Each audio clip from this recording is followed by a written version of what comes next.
এবার উল্টো রথযাত্রা দুদিন পড়েছিল, সোমবার আর মঙ্গলবার। তো মঙ্গলবার আমরা চলে গেছিলাম নসিপুর রাজবাড়ির রথ দেখতে। এখানে বাচ্চারা সব রথ নিয়ে টানছিল।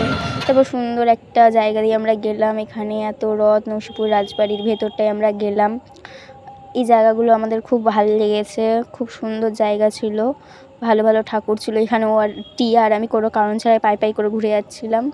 তারপরে এই দাদাটা খুব সুন্দর গান গাইছিল, দাদাটারও আমরা একটা ভিডিও নিয়েছি। এটা হচ্ছে ঠাকুর ছিল ওখানে।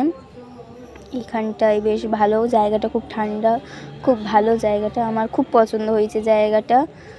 তারপরে এই জায়গাটা ওইদিকেই ভেতরে অনেকটাই বড় জায়গা। তারপর এটা হচ্ছে রূপোর রথ, রথ টানার সময় আমরা ভেতর থেকে বাইরে এলাম, তারপর রথ টানছিলাম।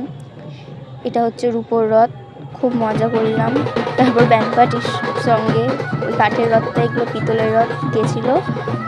আমরাও গরম, মানে এত গরম লেগে গেছিলো রথ টানতে, আর এখানে আমরা জানি না কী কারণে হেসেই চলে যাচ্ছিলাম কোনো কারণ অকারণ ছাড়াই। যাই হোক, প্রচণ্ড গরম থাকায় আমরা একটু রুমাল দিয়েই বাতাস খাচ্ছিলাম। তারপরে এই রথটাও চলে গেল, এই রূপোর বড় রথটা। তারপর আমরা চলে গেলাম আখড়ার দিকে, নসিপুর রাজবাড়ির আখড়া। ওটা হচ্ছে আগেকার দিনের গাড়ি। এটা হচ্ছে নসিপুর আখড়ার বাইরের দিকটা, এই যেটা ভেতর বাইরে আখড়ার, এটা হচ্ছে সংগ্রহশালা ওই দিকটা। এই জায়গাটাও অনেকটাই বড়, বেশ ভালোই। ওখানে চাঁদ উঠেছিল এই জায়গাটা। ভেতরে ছবি আছে, ভিডিও আমরা নিতে পারিনি। তারপর সন্ধ্যা হয়ে গেল, ওখান থেকে বেরিয়ে এলাম। এটা হচ্ছে মেলাটা, সন্ধ্যা মেলায়, মেলাটা খুব সুন্দর লাগছিলো। এটা হচ্ছে নসিপুর রাজবাড়ির সামনেটা, একটু আমিও হেসে হেসে ছবি নিয়ে নিলাম, বেশ ভালোই যাচ্ছিলো জায়গাটা। এখান থেকে ওপর থেকে নেওয়া হয়েছে, এত ভিড় ছিল মেলাতে, প্রচণ্ড ভিড় ছিল মেলাতে। এই যে ওপরটা থেকে আকাশ, আমার তো জানোই প্রকৃতি কত ভালো লাগে, তাই আমি প্রকৃতির ছবি বেশি নিয়েছি।